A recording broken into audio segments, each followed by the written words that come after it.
Nakakaiyak.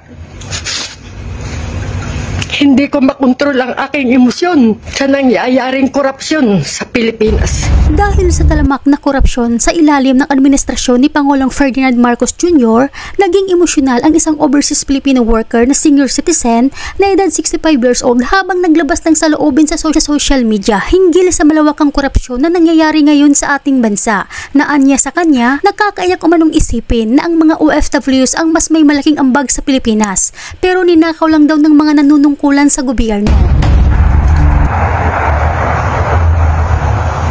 Nakakaiyak isipin, kaming mga OFW ang pinakamalaki ang taxes na binabayaran, ang ambag namin sa Pilipinas.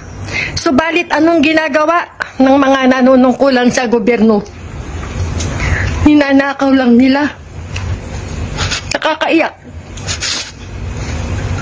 Hindi ko makontrol ang aking emosyon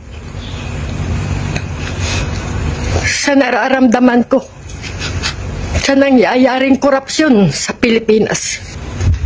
Ako, 65 years old, isang senior citizen. OFW pa rin.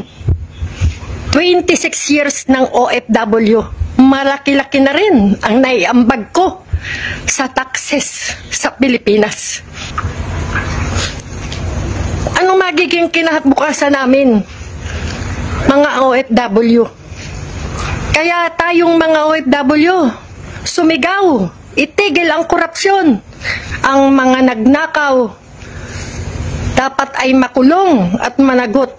Managot ang may pananagutan sa pagnanakaw ng kaba ng bayan.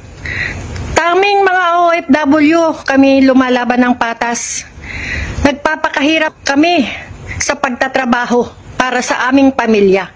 Kagaya ko, 65 years old, lumalaban pa rin. Ang kaming mga OFW ang pinakamalaki ang taxes na binabayaran, ang ambag namin sa Pilipinas. Ikaw kabayan, bilang isang Pilipino, ano ang masasabi mo sa nangyayari ngayon sa Pilipinas? Talamak ang korupsyon, pero hanggang ngayon ay wala pa rin nakukulong. Malaya pa rin gumagala, kumakain ng masasarap ang mga politikong sangkot sa korupsyon dahil nililihis nila ang issue ng flood control. Kung kailan malapit ng matukoy ang mastermind sa bilyong-bilyong flood control corruption issue, biglang nagbago ang focus, biglang naglaho ang issue, ganun-ganun na lang. Ayon mismo sa mga ulat ng media, iniimbestigahan ng Ombudsman at DPWH ang mga koneksyon ng mga diskaya sa CLTG Builders, kumpanyang pagmamayari ng ama ni Bongo. I think they've been protecting Bongo, the joint venture that they had with CLTG with the family of Bongo. Pero nilinaw ni Senator Bongo, wala siyang kinalaman at bukas siya sa anumang investigasyon. Bakit puro pangalan lang ng dating administrasyon ang binabanggit, pero tahimik pagdating sa mga bagong proyekto ngayong 2025, kung saan mismong sinasabing pinakamalaki ang korupsyon sa flood control? Mga kababayan, sino ba talaga ang nililinis? Sino ang inililigtas? Ang laban sa katiwalian ay hindi dapat ginagamit sa politika, kundi para sa katotohanan at hustisya. Ano sa tingin nyo? Ako si Mocha Uson, ang boses ng ordinaryong Pilipino.